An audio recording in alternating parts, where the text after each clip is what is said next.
ഇന്ന് രാത്രിയിലും കർത്താവിൻ്റെ വിലയേറിയ സന്നിധിയിൽ നമുക്ക് ഒരുമിച്ച് ചേർന്ന് വരുവാൻ ദൈവം നൽകിയ സാവകാശത്തെ ഓർത്ത് ദൈവത്തെ സ്തുതിക്കുന്നു.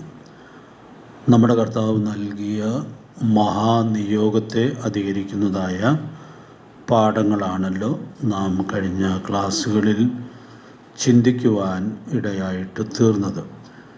കഴിഞ്ഞ ക്ലാസ്സിൻ്റെ ഒടുവിലത്തെ ഭാഗത്ത് ഒരു ചോദ്യം ചോദിക്കുകയും അതിൻ്റെ ഉത്തരം നമ്മൾ കണ്ടെത്താനായിട്ട് ശ്രമിക്കുകയും ചെയ്യുകയായിരുന്നു. എന്താണ് പ്രസംഗിക്കേണ്ടത് എന്നുള്ള ചോദ്യത്തിൻ്റെ ഉത്തരമാണ് നമ്മൾ ചിന്തിക്കാനായിട്ട് ശ്രമിച്ചുകൊണ്ടിരിക്കുന്നത്. പോയി പ്രസംഗിക്കുക എന്നുള്ളത് കർത്താവ് നൽകിയിട്ടുള്ളതായ വളരെ പ്രധാനപ്പെട്ടതായ കൽപ്പനയാണ്. ആ കൽപ്പന ഏത് കാലഘട്ടത്തിലും അനുസരിക്കുവാനുള്ള കടപ്പാടുണ്ട് എന്നുള്ളത് നമ്മൾ കാണുകയുണ്ടായി. അപ്പോൾ ആ കടപ്പാട് നിർവഹിക്കുമ്പോൾ നമുക്ക് പോയി സുവിശേഷം പ്രസംഗിക്കാനുള്ളതായ ഉത്തരവാദിത്വം ഉണ്ട്. അതിൽ ചില വാക്യങ്ങൾ നമ്മൾ കഴിഞ്ഞ ക്ലാസ്സുകളിൽ ഓർത്തായിരുന്നു. എന്താണ് പ്രസംഗിക്കേണ്ടതെന്ന് കർത്താവ് നിയോഗം കൊടുക്കുമ്പോൾ പറഞ്ഞായിരുന്നു. ഭൂലോകത്തിൽ എല്ലായിടത്തും പോയി സകല സൃഷ്ടിയോടും സുവിശേഷം പ്രസംഗിക്കണം. അപ്പോൾ കഴിഞ്ഞ ആഴ്ച നമ്മളോട് ഇത് ഓർത്തായിരുന്നു. ആരാണ് സുവിശേഷം എന്ന് ചോദിച്ചാൽ പൗലോസ് അപ്പോസ്തലൻ നൽകുന്ന മനോഹരമായൊരു നിർവചനമുണ്ട്. ദാവീദിൻ്റെ സന്തതിയായി ജനിച്ച് മരിച്ചിട്ട് ഉയർത്തെഴുന്നേറ്റിരിക്കുന്ന യേശുക്രിസ്തുവിനെ ഓർത്തുകൊള്ളുക, അതാകുന്നു എൻ്റെ സുവിശേഷം. അപ്പോൾ അവിടെ പോയി നമ്മൾ യേശുക്രിസ്തുവിനെ കുറിച്ചുള്ള അനുഗ്രഹീതമായ സുവിശേഷമാണ് പ്രസംഗിക്കേണ്ടത് എന്ന് നമ്മൾ കണ്ടു. പിന്നെ നമ്മളൊരു വാക്യം ചിന്തിച്ചായിരുന്നു, അതെല്ലാവരും നോക്കിക്കൊണ്ടുവരണമെന്ന് പറഞ്ഞായിരുന്നു. ലൂക്കോസ് സുവിശേഷം 24-ാം അധ്യായത്തിൻ്റെ 46-47 വാക്യങ്ങൾ നമ്മൾ വായിക്കുമ്പോൾ അവിടെ എന്തൊക്കെയാണ് പ്രസംഗിക്കേണ്ടത് എന്നുള്ളത് വളരെ വ്യക്തമായി നമ്മുടെ കർത്താവ് ശിഷ്യന്മാരോട് പറയുന്നുണ്ട്. അത് മനപ്പാഠം പഠിച്ചുകൊണ്ട് വരണമെന്നൊക്കെ ഞാൻ പറഞ്ഞായിരുന്നു. നിങ്ങൾ പഠിച്ചു കാണുമായിരിക്കും എന്ന് വിചാരിക്കുന്നു. ക്രിസ്തു കഷ്ടമനുഭവിക്കുകയും 3-ാം നാൾ മരിച്ചവരിൽ നിന്ന് ഉയർത്തെഴുന്നേൽക്കുകയും അവൻ്റെ നാമത്തിൽ മാനസാന്തരവും പാപമോചനവും യെരുശലേമിൽ തുടങ്ങി സകല ജാതികളിലെയും പ്രസംഗിക്കുകയും വേണം എന്നിങ്ങനെ എഴുതിയിരിക്കുന്നു. അപ്പോൾ എന്ത് വ്യക്തമായിട്ടാണ് കർത്താവ് പ്രസംഗിക്കാനുള്ള വിഷയം നൽകുന്നതായിട്ട് നമ്മൾ കാണുന്നത്. അപ്പോൾ നമ്മുടെ പഠന വിഷയം ഓർമ്മയിലിരിക്കണം, മടങ്ങാം മഹാനിയോഗത്തിലേക്ക്. അപ്പോൾ നമുക്ക് പോയി പ്രസംഗിക്കേണ്ട വിഷയങ്ങൾ വളരെ കൃത്യമായി കർത്താവ് ഇവിടെ തൻ്റെ ശിഷ്യന്മാരോട് പറയുകയാണ്. അതുകൊണ്ട് നമ്മളിവിടെ വിഷയത്തിൽ നിന്ന് വ്യതിചലിച്ച് പോകാതെ വണ്ണം നമ്മെ തന്നെ സൂക്ഷിക്കാനുള്ളതായ വലിയ ഉത്തരവാദിത്വമുണ്ട് എന്നുള്ളത് നമുക്കിവിടെ ഓർക്കാനായിട്ട് സാധിക്കും. വ്യതിചലനങ്ങൾ വന്നിട്ടുണ്ടെങ്കിൽ അതൊക്കെ കാലത്തിൻ്റെ ആവശ്യമാണ് എന്ന് പറഞ്ഞ് അതിൽ തുടരുവാൻ ഇടയായിട്ട് തീരാതെ ഈ പ്രസംഗ വിഷയങ്ങളിലേക്ക് വിശ്വസ്തമായി യഥാസ്ഥാനപ്പെടാനായിട്ട് ആവശ്യമുണ്ട് എന്നുള്ളതാണ് നമ്മൾ ഇതിലൂടെ ഉൾക്കൊള്ളുവാൻ ഇടയായിട്ട് തീരുന്നത്. അതുകൊണ്ട് പ്രിയ ദൈവമക്കളെ, നമുക്ക് എല്ലാവർക്കുമുള്ള ഉത്തരവാദിത്വമാണിത്. ഈ ഉത്തരവാദിത്വം ഏറ്റവും കൃത്യമായി നിവർത്തിക്കേണ്ടതിന് ദൈവാത്മാവ് നമ്മെ സഹായിക്കട്ടെ. അതിൽ ആദ്യത്തെ പ്രസംഗ വിഷയത്തിലേക്ക് നമ്മൾ വരികയാണ്. ഈ പ്രസംഗ വിഷയങ്ങൾ നമുക്ക് എന്തോരം പരിചയമുള്ളതാണ്, എങ്കിലും നമ്മൾ അതിലൂടെ കടന്നു പോകണം എന്ന് ആഗ്രഹിക്കുകയാണ്.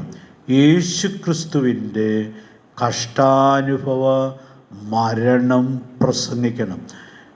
കഴിഞ്ഞ ആഴ്ചയ്ക്കൊക്കെ ലോകം കൊടുത്തിരുന്നൊരു പേരുണ്ടായിരുന്നു, കഷ്ടാനുഭവ ആഴ്ച എന്നാണ് പറയുന്നത്. കർത്താവിൻ്റെ ആ മരണത്തെ ഓർക്കുന്ന ദിവസങ്ങൾ എന്ന നിലയിൽ അങ്ങനെ ഒരു പേര് നമ്മുടെ നാട്ടിലുമൊക്കെ ആളുകൾ ഉപയോഗിക്കാറുണ്ട്.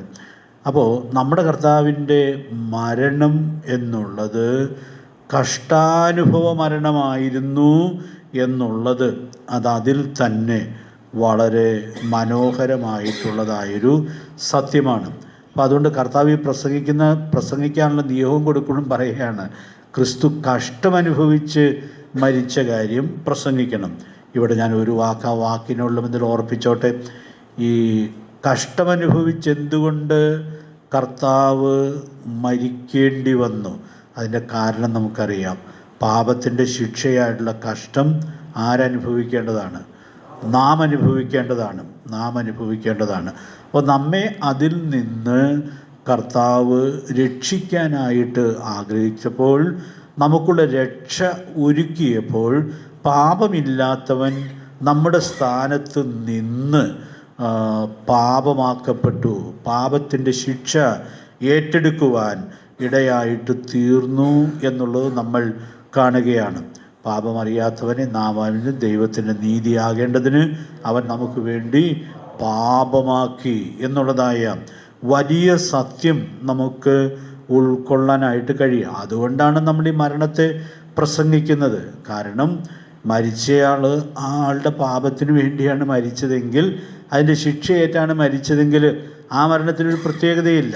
അത് കേവലം സാധാരണ പോലുള്ളൊരു മരണമായിട്ട് ഇരിക്കുന്നുള്ളൂ. പക്ഷെ നമ്മുടെ കർത്താവിൻ്റെ മരണം പ്രസംഗ വിഷയമായിരിക്കുന്നതിൻ്റെ കാരണം പാപമില്ലാത്തവൻ നമുക്ക് വേണ്ടി മരിച്ചു എന്നുള്ളതാണ്. അതുകൊണ്ട് ഞാൻ ഇന്ന് രാത്രിയിൽ ഓർപ്പിക്കുകയാണ്, ക്രിസ്തീയ വിശ്വാസത്തിൻ്റെ അടിസ്ഥാന ശിലയാണ് യേശുക്രിസ്തുവിൻ്റെ മരണം. അതുകൊണ്ട് പ്രിയപ്പെട്ടവരെ, ആ മരണത്തെക്കുറിച്ചുള്ളതായ ശരിയായ ഉൾക്കാഴ്ച നമുക്ക് മനസ്സിൽ സൂക്ഷിക്കാം. 3 വാക്യങ്ങൾ ഞാൻ ആ ബന്ധത്തിൽ എടുത്തു പറയുകയാണ്. ഈ വാക്യങ്ങൾ നിങ്ങൾക്ക് നല്ല പരിചയം കാണും എന്ന് ഞാൻ വിചാരിക്കുന്നു. നമുക്കറിയാം, 1 കൊരിന്ത്യർ 11-ാം അധ്യായത്തിൽ കർത്തൃമേശയുടെ ഉപദേശം ദൈവത്തിൻ്റെ ദാസൻ വിശദീകരിക്കുമ്പോൾ ഈ സത്യം അവിടെ പരാമർശിക്കുന്നുണ്ട്. നമ്മൾ കർത്തൃമേശ അകത്തിരുന്ന് ആചരിക്കുമ്പോൾ നാം എന്ത് ചെയ്യുകയാണ്? അവൻ്റെ മരണത്തെ പ്രസ്താവിക്കുകയാണ്. അപ്പോൾ നമ്മുടെ ഈ അനുഷ്ഠാനത്തെക്കുറിച്ചുള്ളൊരു നിർവചനം ഇടയ്ക്കിടയ്ക്കൊക്കെ ഓർക്കാറുണ്ട്. ആന്തരികമായി അനുഭവിക്കുന്ന ദൈവകൃപയുടെ ബാഹ്യസാക്ഷ്യമാണ് അനുഷ്ഠാനം. അപ്പോൾ കർത്തൃമേശയിൽ ഒരാൾ പങ്കുകൊള്ളുമ്പോൾ യേശുക്രിസ്തുവിൻ്റെ മരണത്തെ പ്രസ്താവിക്കുന്നു എന്നുള്ളത് നമുക്ക് ഇവിടെ ഉൾക്കൊള്ളാനായിട്ട് സാധിക്കും. അപ്പോൾ നമ്മൾ ഈ കർത്തൃമേശ ആചരിച്ച് ആരാധിക്കാൻ ഇരിക്കുമ്പോൾ എന്തിനാണ് ഈ മരണത്തെ പ്രസ്താവിക്കുന്നത് എന്ന് ചോദിച്ചാൽ, പ്രിയപ്പെട്ടവരെയും, ആ മരണം പ്രസ്താവിക്കപ്പെടുന്നതിലൂടെ നമുക്ക് നമ്മുടെ കർത്താവിനോടുള്ളതായ ആദരവും സ്നേഹവും ആരാധനയും ഒക്കെ വെളിപ്പെടുത്തപ്പെടുന്നു എന്നുള്ളത് നമ്മൾ കാണുകയാണ്. മരണം നമ്മുടെ ആഘോഷ വിഷയമാണ്. അല്ലാതെ നമ്മൾ കർത്തൃമേശ ആചരിക്കുമ്പോൾ മരണത്തെ ഓർത്ത് അങ്ങനെ സങ്കടപ്പെടാനായിട്ട് ഒരുമിച്ച് കൂടുന്നതല്ല. വി പ്രൊക്ലെയിം ലോർഡ്സ് ഡെത്ത് എന്നാണ് നമ്മൾ വായിക്കുന്നത്. ആ മരണത്തെ നമ്മൾ എല്ലാ സന്തോഷത്തോടും കൂടെ പ്രസ്താവിക്കുകയാണ്. അതിന് പല കാരണങ്ങളുണ്ട്. അതിൽ 1-2 കാര്യങ്ങൾ ഞാനൊരു ഉദാഹരണത്തിന് വേണ്ടി പറയുന്നു എന്ന് മാത്രമേ ഉള്ളൂ. നമ്മൾ സാധാരണ കർത്തൃമേശയുടെ ബന്ധത്തിൽ ആരാധനയ്ക്കായിട്ട് വരുമ്പോൾ പാടാറുള്ളൊരു പാട്ടിൽ ഇങ്ങനെയൊരു ലൈനുണ്ടല്ലോ, നിൻ മരണം കൊണ്ടെൻ്റെ വൻ നരകം നീ അകറ്റി. അപ്പോൾ കർത്തൃമേശ ആചരിക്കാനായിട്ട് വരുന്ന ദൈവ പൈതൽ താൻ ഏത് അവസ്ഥയിലുള്ളവനായിരുന്നു എന്നുള്ളത് തിരിച്ചറിയുകയാണ്. നാം പാപികളായിരുന്നു, നിത്യമായ നരകത്തിലേക്ക് യാത്ര ചെയ്യുന്നവർ ആയിരുന്നു. നമ്മൾ കർത്താവിനെ ആരാധിക്കാൻ വരുമ്പോൾ നമ്മുടെ പൂർവ്വകാലം ഓർക്കും. പൂർവ്വകാലം ഓർക്കും. അതിന് ഞാൻ തെളിവ് പറയേണ്ട ആവശ്യമില്ല. എഫേസ്യ ലേഖനം 2-ാം അധ്യായം മുഴുവനും ഈ സത്യത്തിൻ്റെ വിശദാംശങ്ങളാണ്. നമ്മൾ അതിക്രമങ്ങളിലും പാപങ്ങളിലും മരിച്ചവരായിരുന്നു എന്ന് തുടങ്ങി മുമ്പേ നാം ആരായിരുന്നു എന്നുള്ളതായ കാര്യം എത്രയോ വിശദമായിട്ടാണ് നമുക്ക് അവിടെ ഉൾക്കൊള്ളാനായിട്ട് സാധിക്കുന്നത്. അപ്പോൾ മുമ്പേ നാം ആയിരുന്ന ആ അവസ്ഥയിൽ നിന്ന്, പാപത്തിൽ നിന്ന്, പാപത്തിൻ്റെ ശിക്ഷയാകുന്ന നിത്യ നരകത്തിൽ നിന്ന് നമ്മുടെ കർത്താവ് നമ്മെ വിടുവിച്ചു എന്നുള്ളത് നമ്മൾ വളരെ നന്ദിയോടെ ഓർക്കുന്നതായൊരു കാര്യമാണ്. 2 വാചകം ഞാനൊന്ന് പറഞ്ഞോട്ടെ. നമ്മുടെ മുൻകാലം ഓർത്താൽ വിവേകമുള്ളവരെല്ലാം വിനയപ്പെടും. ദാവീദിനൊരിക്കൽ വിനയം നഷ്ടപ്പെട്ട ഒരു സാഹചര്യം നമ്മൾ കാണുന്നുണ്ട്. അപ്പോൾ ആ സാഹചര്യം വളരെ ഗുരുതരമായൊരു സാഹചര്യമാണ്. ദൈവം തൻ്റെ പ്രവാചകനെ ഉടനെ ദാവീദിൻ്റെ അടുക്കൽ അയച്ചു. എന്നിട്ട് ദാവീദ് ചെന്ന് പ്രവാചകനോട് സംസാരിക്കുക. ഒരു വലിയ കാര്യം ചെയ്യാൻ പോകുന്ന പശ്ചാത്തലത്തിലാണ്. ദൈവത്തിനൊരു ആലയം പണിയാനുള്ള തീരുമാനത്തിലേക്കൊക്കെ വന്നിരിക്കുകയാണ്. അപ്പോൾ അങ്ങനെ ദാവീദ് തീരുമാനിക്കുക നല്ല കാര്യമായതുകൊണ്ട് അതിലൊത്തിരി ദൈവഹിതമൊന്നും തേടാതെ അങ്ങനെ അത് ചെയ്യാനായിട്ട് ഒരുങ്ങുകയാണ്. പക്ഷെ അവനെ കൊണ്ട് അത് ദൈവം ഉദ്ദേശിച്ചിട്ടുണ്ടായിരുന്നില്ല. അതിൻ്റെ കാരണങ്ങളിലേക്ക് ഞാനിപ്പോൾ പോകേണ്ട ആവശ്യമില്ല എന്ന് വിചാരിക്കുകയാണ്. പ്രവാചകനെ അയച്ചു. പ്രവാചകൻ ചെയ്തൊരു മരുന്ന് കൊടുത്തു എന്ന് പറഞ്ഞാൽ, നിന്നെ ഈ ആടുകളെ നോക്കുന്ന സ്ഥാനത്ത് നിന്നാണ് ഇങ്ങോട്ട് വിളിച്ചുകൊണ്ട് വന്നത്. ദാവീദിന് ആ ഔഷധം ശരിക്കും ഏറ്റു. കാരണം ദാവീദ് ഓർത്തു, ഞാൻ ഈ ആടുകളെ നോക്കി, ഈ തള്ളയാടുകളെയൊക്കെ കൊണ്ടു നടന്ന മനുഷ്യനല്ലേ, അവിടുന്നല്ലേ ദൈവം എന്നെ തിരഞ്ഞെടുത്ത് ഇസ്രയേലിൻ്റെ രാജാവായിട്ട് അഭിഷേകം ചെയ്തത്. ദാവീദ് ദൈവസന്നിധിയിൽ ചെന്ന് തന്നെത്താൻ ദൈവസന്നിധിയിൽ താഴ്ത്തി. അതുകൊണ്ടാണ് ഞാൻ പറഞ്ഞത്, നമ്മുടെ പൂർവ്വകാലം നമ്മൾ ഓർക്കേണ്ടതുപോലെ ഓർത്താൽ നാം ദൈവസന്നിധിയിൽ എപ്പോഴും വിനയപ്പെടും.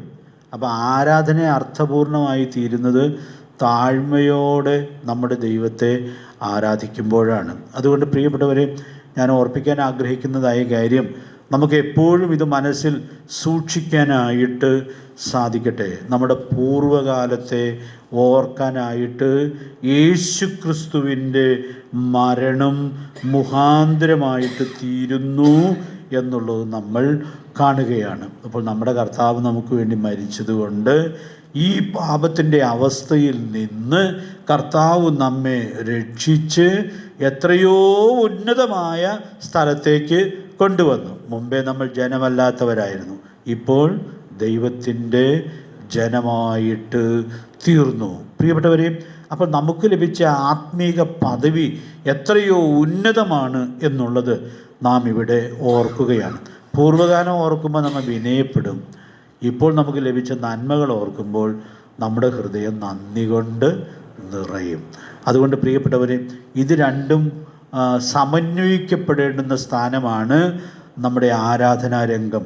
അതിവിടെ നമുക്ക് ഓർക്കാനായിട്ട് സാധിക്കുകയാണ്. അപ്പോൾ കർത്തൃമേശയിൽ നാം അകത്തിരുന്ന് കർത്താവിൻ്റെ മരണത്തെ പ്രസ്താവിച്ച് താഴ്മയോടെ നന്ദിയോടെ ദൈവത്തെ ആരാധിക്കുന്നു എന്നുള്ളത് നമുക്ക് ഉൾക്കൊള്ളാനായിട്ട് സാധിക്കുകയാണ്. വെളിപ്പാട് പുസ്തകം 4-5 അധ്യായങ്ങളിലേക്ക് വരുമ്പോൾ അവിടെ എവിടുത്തെ ആരാധനയുടെ വിശദീകരണമാണ് നൽകുന്നത്?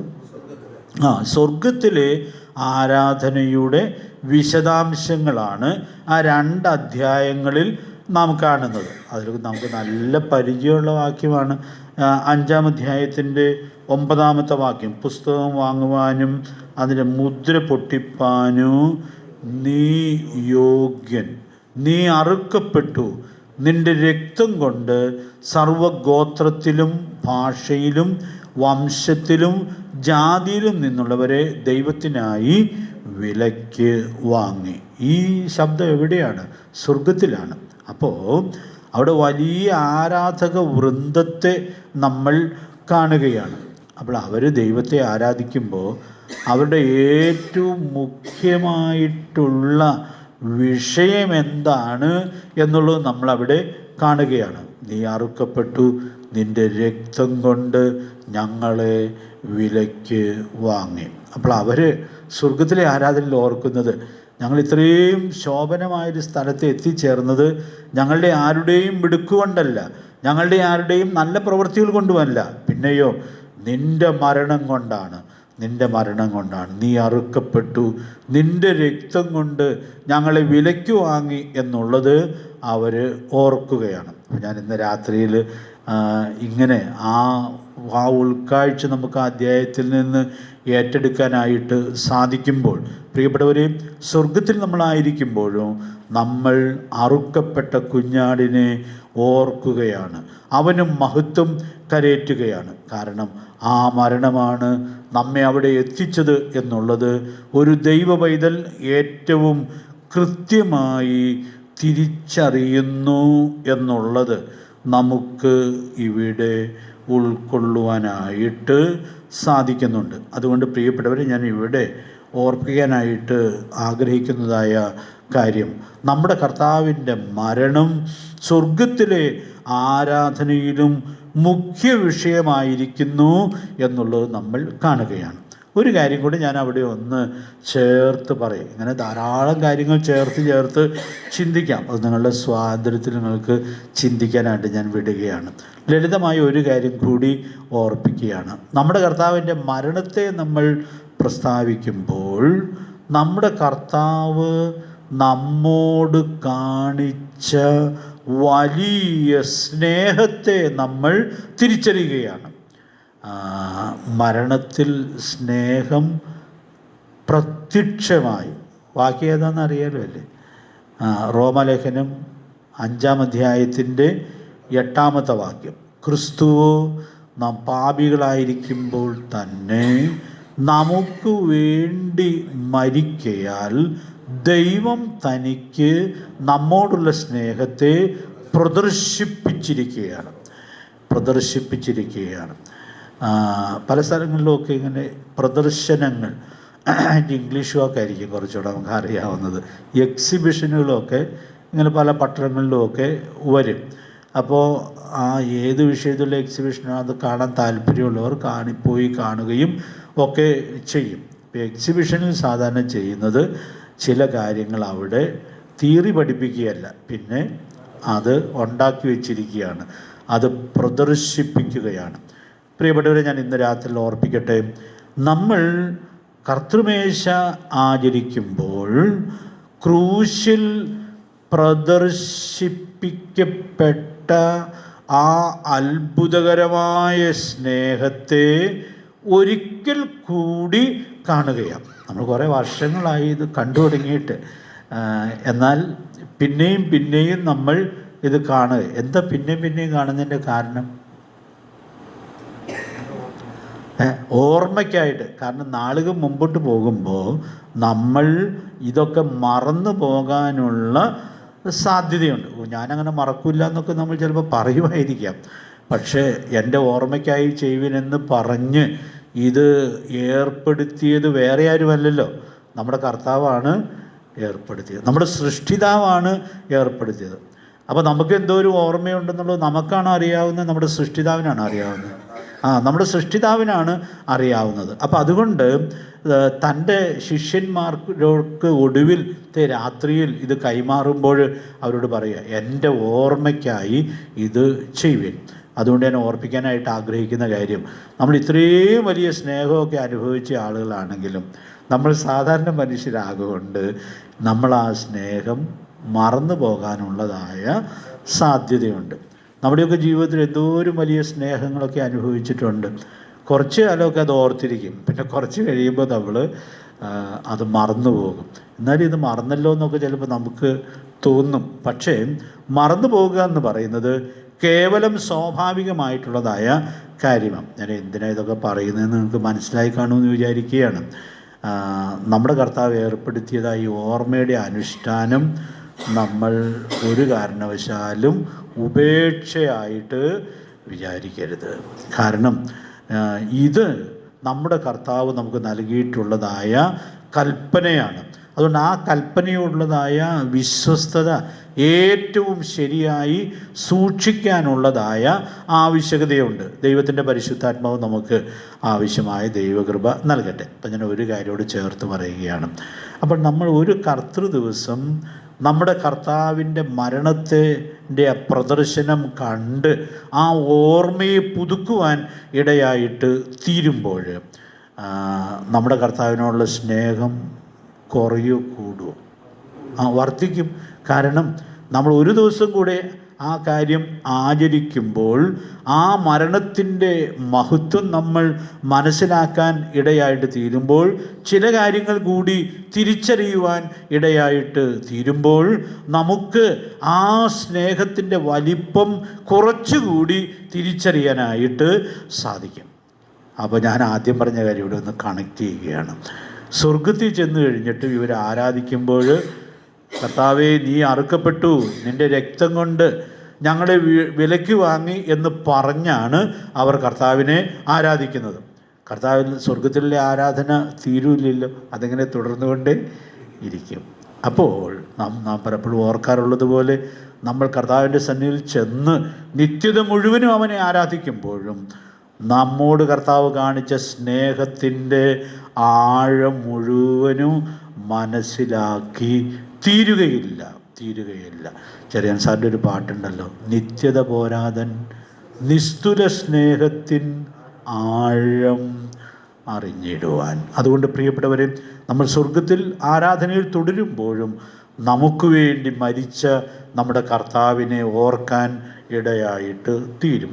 അപ്പോൾ ഞാൻ സാന്ദർഭികമായിട്ട് നമ്മൾ കർത്താവിനെ നമ്മൾ ഓർത്ത് കർത്തൃമേശ ആചരിക്കുമ്പോൾ, ആ മരണത്തെ പ്രസ്താവിക്കുമ്പോൾ, ആ മരണം വെളിപ്പെടുത്തുന്ന അത്ഭുതകരമായ സ്നേഹത്തെക്കുറിച്ചുള്ളതായ പുതിയ പുതിയ ഉൾക്കാഴ്ചയിലേക്ക് നമ്മൾ വരുവാൻ ഇടയായിട്ട് തീരും.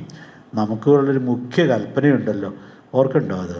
നിൻ്റെ ദൈവമായ കർത്താവിനെ പൂർണ്ണ ഹൃദയത്തോടും പൂർണ്ണ മനസ്സോടും പൂർണ്ണ ആത്മാവോടും പൂർണ്ണ ശക്തിയോടും കൂടെ സ്നേഹിക്കണം. റെഫറൻസ് ഓർമ്മയില്ലാത്തവർ വേണമെങ്കിൽ കുറിച്ചിട്ടോ, മർക്കോസ് സുവിശേഷം 12-ാം അധ്യായത്തിൻ്റെ 28 മുതൽ 31 വരെയുള്ള വാക്യങ്ങളിലാണ് നമ്മളത് കാണുന്നത്. അപ്പോൾ അവിടെ നാം നമ്മുടെ കർത്താവിനെ സ്നേഹിക്കേണ്ടതിൻ്റെ പ്രാധാന്യം എടുത്തു പറയുകയാണ്. ഇന്നലെ രാത്രി ഞാനൊരു കൊച്ചു ക്ലാസ് പറഞ്ഞെടുത്തും ആ ക്ലാസ് കേട്ടുകൊണ്ടിരുന്നവരോട് ചോദിച്ചായിരുന്നു, കർത്താവിനെ സ്നേഹിക്കുന്ന ആളുകൾക്ക് ഒരു കിരീടം കൊടുക്കാമെന്ന് വചനത്തിൽ വാഗ്ദത്തമുണ്ട്. ഏത് കിരീടമാണ് നിങ്ങൾക്ക് ഓർമ്മയുണ്ട്? ജീവകിരീടം പ്രാപിക്കും. യാക്കോബ് 1:12 വാക്യം. പരീക്ഷ സഹിക്കുന്ന മനുഷ്യൻ ഭാഗ്യവാൻ, അവൻ കൊള്ളാകുന്നവനായി തെളിഞ്ഞ ശേഷം കർത്താവ് തന്നെ സ്നേഹിക്കുന്നവർക്ക് ഒരുക്കിയിട്ടുള്ള ജീവകിരീടം പ്രാപിക്കും. അതുകൊണ്ട് പ്രിയപ്പെട്ടവരെ, ഞാൻ ഓർപ്പിക്കാനായിട്ട് ആഗ്രഹിക്കുന്ന കാര്യം, നാം കർത്തൃമേശ ആചരണത്തിൽ ആ മരണത്തിൽ വെളിപ്പെടുത്തപ്പെട്ടതായ സ്നേഹത്തിൻ്റെ ആഴങ്ങളിലൂടെ കടന്നു പോകുവാൻ ഇടയായിട്ട് തീരുന്നത് നമ്മുടെ നിത്യതയെ ശോഭനമാക്കും. 1 കൊരിന്ത്യർ 2:9 വാക്യം കൂടി ഒന്ന് നോട്ട് ചെയ്തോളൂ. എല്ലാവർക്കും അറിയാവുന്ന വാക്യമാണ്. ദൈവം തന്നെ സ്നേഹിക്കുന്നവർക്ക് ഒരുക്കിയിട്ടുള്ളത് കണ്ണ് കണ്ടിട്ടില്ല, ചെവി കേട്ടിട്ടില്ല, ആരുടെയും മനസ്സിൽ തോന്നിയിട്ടുമില്ല. പക്ഷെ താഴെവാക്യത്തിൽ പറയുന്നത് നമുക്ക് അത് ദൈവം വെളിപ്പെടുത്തിയിരിക്കുകയാണ്. അതുകൊണ്ട് പ്രിയപ്പെട്ടവരെ, ഞാൻ ഈ മരണമെന്ന് പറയുന്നത് എന്തോ ഒരു മഹത്തരമായിട്ടുള്ളതായ ഒരു കാര്യമാണ്. അതുകൊണ്ട് ആ മരണത്തെ പ്രസ്താവിക്കുന്ന കർത്തൃമേശ എന്ന അനുഷ്ഠാനം അതിൽ തന്നെ എത്രയോ മഹത്തരമാണ്. അതുകൊണ്ട് വളരെ വിശ്വസ്തയോടെ ഉത്സാഹത്തോടെ ആ ആചരണത്തെ സൂക്ഷിക്കാനായിട്ട് ദൈവാത്മാവ് നമുക്കേവർക്കും ധാരാളം ദൈവകൃപ നൽകട്ടെ. അപ്പോൾ നാം അകത്തിരുന്ന് ഈ മരണത്തെ പ്രസ്താവിക്കുകയാണ്. ഇനി പുറത്തിറങ്ങി, അതപ്പോൾ നമ്മുടെ വിഷയം, അകത്തിരുന്ന് ഈ മരണത്തെ പ്രസ്താവിക്കുന്ന ആളുകൾ പുറത്തേക്ക് ഇറങ്ങി എന്ത് പ്രസംഗിക്കുകയാണ്? ഈ മരണത്തെ പ്രസംഗിക്കുകയാണ്. ക്രിസ്തീയ സഭയുടെ ചരിത്രത്തിലെ മുഖ്യപ്രസംഗി എന്ന് വിളിക്കാവുന്ന പൗലോസിൻ്റെ വാക്കുകൾ നമുക്കവിടെ ചേർത്ത് ഓർക്കാം. 1 കൊരിന്ത്യർ 1:23 വാക്യം നമ്മൾ പരസ്യത്തിലൊക്കെ കൂടെ പറയുന്നത്.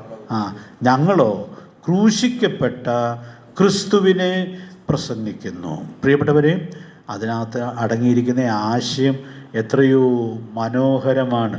അത്ഭുതങ്ങൾ ചെയ്ത ക്രിസ്തുവും അത്ഭുതകരമായ ഉപദേശങ്ങൾ നൽകിയ ക്രിസ്തുവും അതൊക്കെ ലോകത്തിൻ്റെ വേദികളിൽ പോലും പ്രസംഗ വിഷയമാണ്. പക്ഷെ നമ്മുടെ പ്രസംഗ വിഷയം ക്രൂശിക്കപ്പെട്ട ക്രിസ്തുവാണ്. അപ്പോൾ യേശു ക്രിസ്തുവിൻ്റെ മരണം എന്നുള്ളത് നമുക്ക് പ്രസംഗിക്കാനുള്ളതായ വളരെ പ്രധാനപ്പെട്ട വിഷയമായിട്ടാണ് ഇരിക്കുന്നത്. അപ്പോൾ അവിടെ നമ്മൾ ധാരാളം കാര്യങ്ങൾ പറയും. യേശു ക്രിസ്തു കഷ്ടമനുഭവിച്ച് മരിച്ചതിൻ്റെ കാരണം നമ്മൾ പറയും. നിത്യനരകത്തിൽ നാം മനുഷ്യൻ അനുഭവിക്കേണ്ട ശിക്ഷയാണ് കർത്താവ് ഏറ്റെടുത്ത്. 1 കൊരിന്ത്യർ 15:3 നമ്മൾ സാധാരണ പറയും.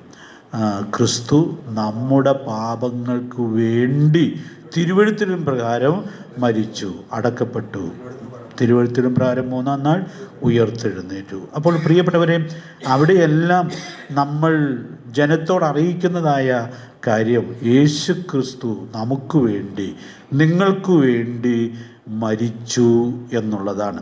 അപ്പോൾ അതുകൊണ്ട് അത് നമുക്ക് ഒത്തിരി അറിയാവുന്നൊരു കാര്യമാകൊണ്ട് ഞാൻ എൻ്റെ വിശദീകരണത്തിലേക്ക് ഒത്തിരി പോകേണ്ടതില്ല എന്ന് വിചാരിക്കുകയാണ്. ഞാൻ ഇങ്ങനെ ഓർപ്പിക്കട്ടെ, യേശു ക്രിസ്തുവിൻ്റെ കഷ്ടാനുഭവം, മരണം ഇല്ലാത്ത പ്രസംഗം സുവിശേഷ പ്രസംഗം അല്ല. അപ്പം അതുകൊണ്ട് നമ്മുടെ കർത്താവ് ഈ പറഞ്ഞ വാക്കുകൾ എത്രയോ ഗൗരവമായിട്ട് ഉൾക്കൊള്ളേണ്ടിയിരിക്കുന്നു. ലേവ്യപുസ്തകം 10-ാം അധ്യായത്തിലൊരു സംഭവം എൻ്റെ മനസ്സിൽ വരികയാണ്. അഹരോൻ്റെ 2 പിള്ളേർ മരിച്ചുപോയി. കാരണം നിങ്ങൾ ഓർക്കണ്ടു, അഗ്നി കത്തിച്ചു. ഞാൻ വളരെ ഭയത്തോടു കൂടിയാണ് ഇത് പറയുന്നത്. പ്രിയപ്പെട്ടവരെ, നമ്മൾ സുവിശേഷം പ്രസംഗിക്കാൻ നിൽക്കുമ്പോൾ യേശു ക്രിസ്തുവിൻ്റെ മരണം, അവിടെ വെളിപ്പെട്ടതായ സ്നേഹം, അതായിരിക്കട്ടെ നമ്മുടെ മുഖ്യ പ്രസംഗ വിഷയം. വേറെ അതും ഇതുമൊക്കെ പറഞ്ഞ് നമ്മൾ സമയം മെനക്കെടുത്താനിടയായിട്ട് തീരാതിരിക്കുന്നു എന്നുള്ളത് സൂക്ഷ്മതയോടെ ഉറപ്പുവരുത്തുവാനായിട്ട് സാധിക്കേണ്ടിയിരിക്കുന്നു. ദൈവാത്മാവ് നമ്മെ സഹായിക്കട്ടെ. ഈ മരണത്തെക്കുറിച്ച് ഒരു പരാമർശം കൂടി ഞാൻ ചേർത്ത് പറയാം. ഞാനെപ്പോഴും ഈ 3 വാക്യങ്ങൾ ഓർക്കും. അപ്പം അതുകൊണ്ട് നിങ്ങളോട് അത് പറയുകയാണ്. 1 കൊരിന്ത്യർ 15:26, പിന്നെ 1 കൊരിന്ത്യർ 1:23, 2 കൊരിന്ത്യർ 4-ാം അധ്യായത്തിൻ്റെ 10-ാമത്തെ വാക്യത്തിൽ പൗലോസ് മരണത്തെക്കുറിച്ചുള്ളതായ മറ്റൊരു വശം വ്യക്തമാക്കുന്നുണ്ട്. 2 കൊരിന്ത്യർ 4-ാം അധ്യായത്തിൻ്റെ 10-ാമത്തെ വാക്യം ഒന്ന് വായിച്ചു. അത്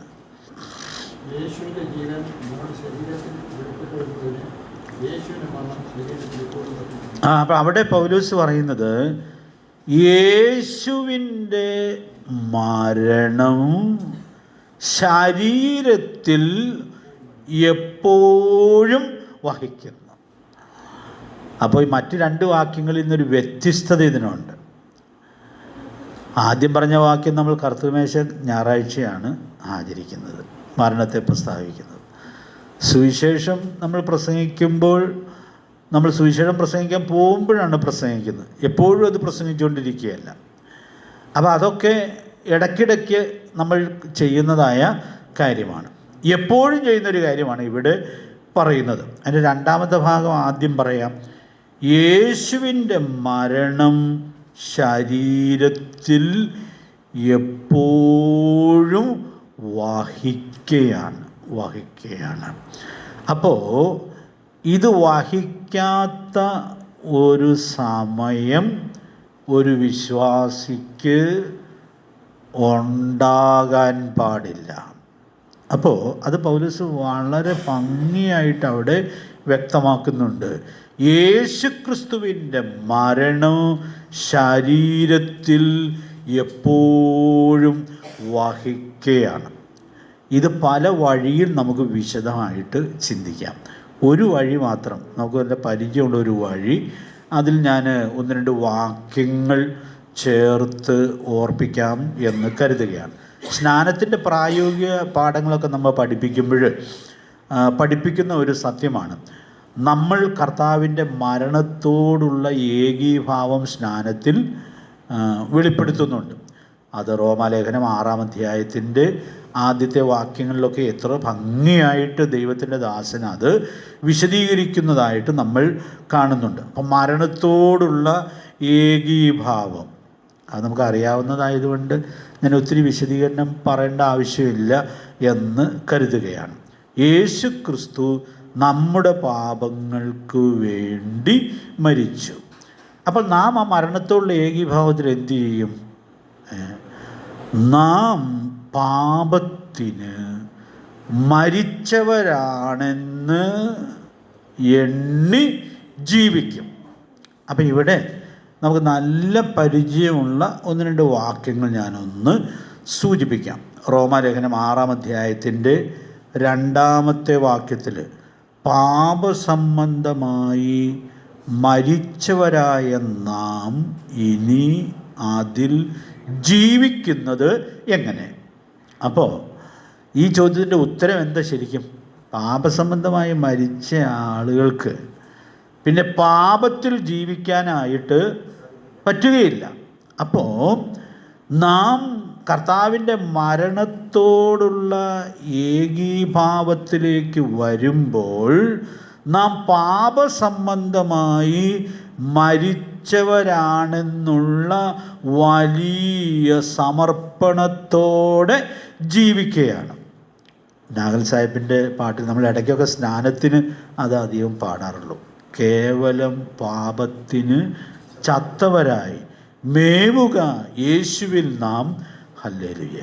അപ്പോൾ നാം പാപസംബന്ധമായി മരിച്ചവരാണെന്നുള്ള സമർപ്പണത്തോടെ ജീവിക്കുകയാണ്. ഇനി അതിൻ്റെ 11-ാമത്തെ വാക്യം, ഇതൊക്കെ നല്ല പരിചയമുള്ള വാക്യമായതുകൊണ്ട് ഞാനങ്ങ് ചേർത്ത് പറയുന്നു. അവണ്ണം നിങ്ങളും പാപസംബന്ധമായി മരിച്ചവർ എന്നും ക്രിസ്തുയേശുവിൽ ദൈവത്തിന് ജീവിക്കുന്നവർ എന്നും നിങ്ങളെ തന്നെ എണ്ണുവിൻ.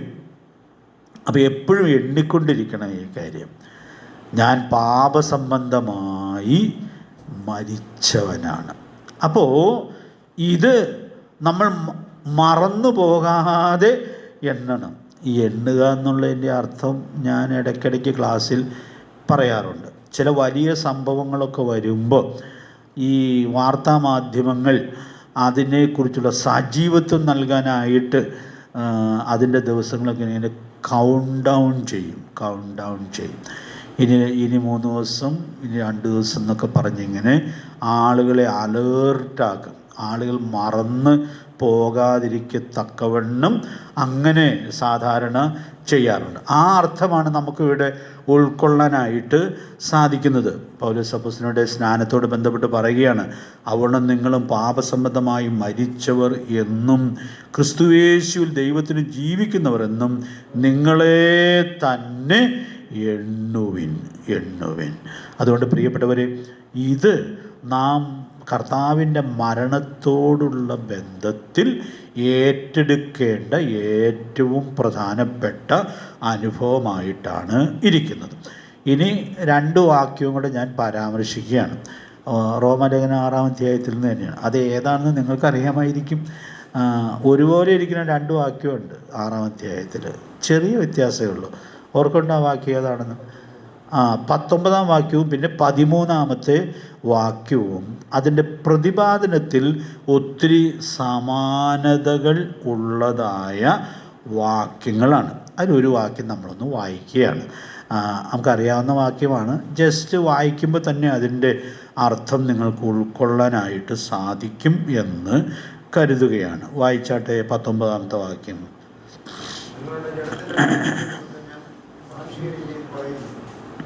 നിങ്ങളുടെ അവയവങ്ങളെ അധർമ്മത്തിനായി അശുദ്ധിക്കും അധർമ്മത്തിനും അടിമകളാക്കി സമർപ്പിച്ചതുപോലെ ഇപ്പോൾ നിങ്ങളുടെ അവയവങ്ങളെ വിശുദ്ധീകരണത്തിനായി നീതിക്ക് അടിമകളാക്കി സമർപ്പിക്കും. അപ്പോൾ അവിടെ പറയുമ്പോൾ ഈ പാപസംബന്ധമായി മരിച്ചവരെന്ന് എണ്ണുക എന്നൊക്കെ പറഞ്ഞിരിക്കുന്നത് കുറച്ചുകൂടി മനസ്സിലാകത്തക്കവണ്ണം പൗലോസ് ഇവിടെ രേഖപ്പെടുത്തുകയാണ്.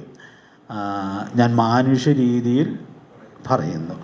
I put this in human terms. മനുഷ്യന് മനസ്സിലാകുന്ന പോലെ പറയുകയാണ്. അപ്പോൾ ഈ പാപസംബന്ധമായി മരിച്ചവരെ എണ്ണുക എന്ന് പറഞ്ഞാൽ നമ്മുടെ ശരീരത്തിൻ്റെ അവയവങ്ങൾ പാപത്തിന് മരിച്ചതാണ് എന്ന് എണ്ണി നമ്മൾ ജീവിക്കുകയാണ്. അപ്പം അത് ഞാൻ വിശദമായിട്ട് പറയുന്നില്ല, വിശദമായിട്ട് നമ്മൾ നേരത്തെയൊക്കെ പറഞ്ഞിട്ടുണ്ട്.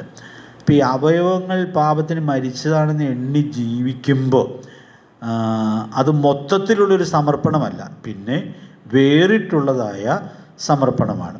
ഈ വേറിട്ടുള്ള സമർപ്പണമാണെന്നുള്ളതിന് നമ്മൾ ചിന്തിക്കാറുള്ള ഒരു പ്രസിദ്ധമായ വാക്യമുണ്ട്.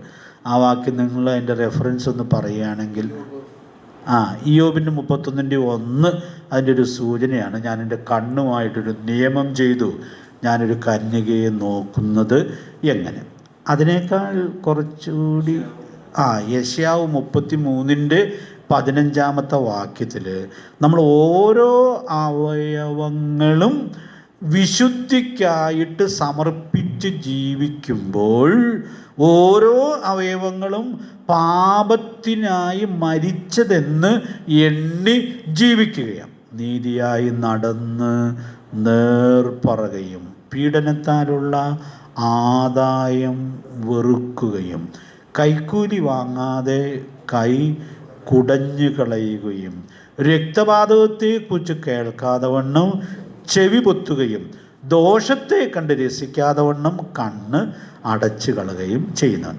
എല്ലാവരും മനഃപ്പാഠം പഠിക്കേണ്ട ഈ വാക്യം.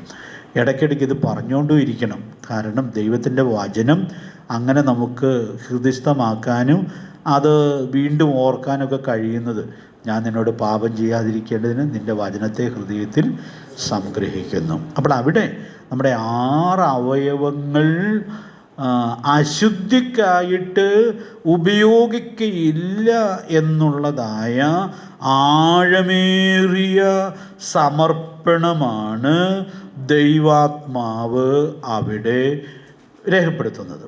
റോമർ 12:1-2 വാക്യങ്ങൾ. നിങ്ങളുടെ ശരീരങ്ങളെ ജീവനും വിശുദ്ധിയും ദൈവത്തിന് പ്രസാദവുമുള്ള യാഗമായിട്ട് സമർപ്പിക്കണം എന്ന് പറഞ്ഞാൽ ശരീരത്തിൻ്റെ അവയവങ്ങൾ നമ്മുടെയാണ്. പക്ഷേ 1 കൊരിന്ത്യർ 6:15 പറഞ്ഞിരിക്കുന്നത് എന്താണ്?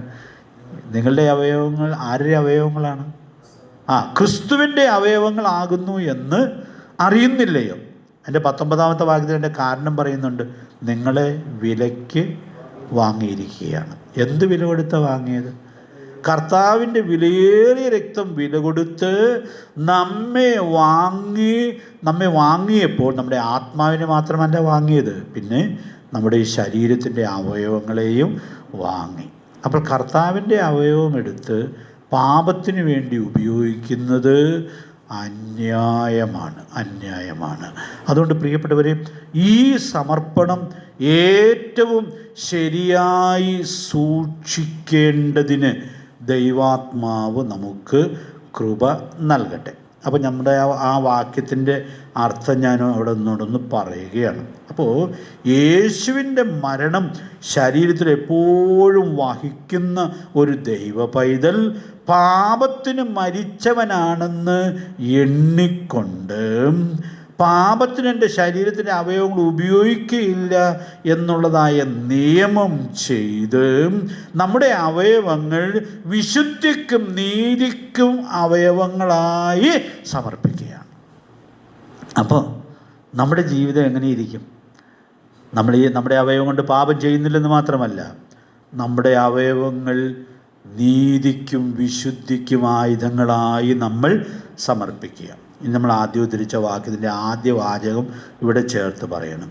യേശുവിൻ്റെ ജീവൻ ഞങ്ങളുടെ ശരീരത്തിൽ വെളിപ്പെടേണ്ടതിന്. അപ്പോൾ ഞാനും നിങ്ങളും നമ്മുടെ അവയവങ്ങളെ ഇങ്ങനെ സമർപ്പിച്ച് ജീവിക്കുമ്പോൾ യേശുവിൻ്റെ ജീവൻ നമ്മുടെ ശരീരത്തിൽ വെളിപ്പെടുവാൻ ഇടയായിട്ട് തീരും. അപ്പം ഇത് തീരണമെങ്കിൽ യേശുവിൻ്റെ മരണം എപ്പോഴും നമ്മുടെ ശരീരത്തിൽ വഹിക്കണം. അതുകൊണ്ട് പ്രിയപ്പെട്ടവരെ, ഈ മനോഹരമായ സത്യം എത്ര ഭംഗിയായിട്ടാണ് ദൈവത്തിൻ്റെ ദാസൻ ഇവിടെ വെളിപ്പെടുത്തുന്നതായി നമ്മൾ കാണുന്നത്. അപ്പോൾ നമ്മുടെ കർത്താവിൻ്റെ മരണം എന്നുള്ളത് നമ്മുടെ വിശ്വാസത്തിൻ്റെ കേന്ദ്രബിന്ദുവാണ്. ആ മരണത്തിൻ്റെ പ്രായോഗികതയിലാണ് വിജയകരവും വിശുദ്ധവുമായിട്ടുള്ള ക്രിസ്തീയ ജീവിതം തന്നെ അധിഷ്ഠിതമായിരിക്കുന്നത്. 1 പത്രോസ് 2:24 ഇവിടെ നമ്മളൊന്ന് ചേർത്ത് ചിന്തിച്ചാൽ മതി. നാം പാപം സംബന്ധിച്ച് മരിച്ച് നീതിക്ക് ജീവിക്കേണ്ടതിന് അവൻ തൻ്റെ ശരീരത്തിൽ നമ്മുടെ പാപങ്ങളെ ചുമന്നുകൊണ്ട് ക്രൂശിന്മേൽ കയറി. അതുകൊണ്ട് പ്രിയ ദൈവമക്കളെ, നമ്മുടെ കർത്താവിൻ്റെ മരണം കൊണ്ട് നമുക്ക് സാധിക്കേണ്ട പ്രായോഗിക ജീവിതത്തിൻ്റെ ഈ മഹത്തരമായ സത്യം ഓർക്കേണ്ടതിന് ദൈവാത്മാവ് നമ്മെ സഹായിക്കട്ടെ. നമ്മൾ പരസ്യസ്ഥലത്ത് സുവിശേഷം പ്രസംഗിക്കുമ്പോൾ ഈ മരണത്തെയാണ്, ഇത്ര മഹത്തരമായ മരണത്തെയാണ് നമ്മൾ പ്രസംഗിക്കുവാൻ ഇടയായിട്ട് തീരുന്നത്. 2 റെഫറൻസോടി കുറിച്ചിട്ട് നമുക്ക് ആ ഭാഗം ഉപസംഹരിക്കാം എന്ന് കരുതുന്നു. റോമാലേഖനം 3-ാം അധ്യായത്തിൻ്റെ 25-ാമത്തെ വാക്യത്തിൽ എന്തുകൊണ്ട് നമ്മൾ സുവിശേഷ പ്രസംഗത്തിൽ നിർബന്ധമായിട്ടും യേശുക്രിസ്തുവിൻ്റെ മരണം പറയുന്നു ഒന്ന് വായിച്ച വാക്യം. റോമർ 3:25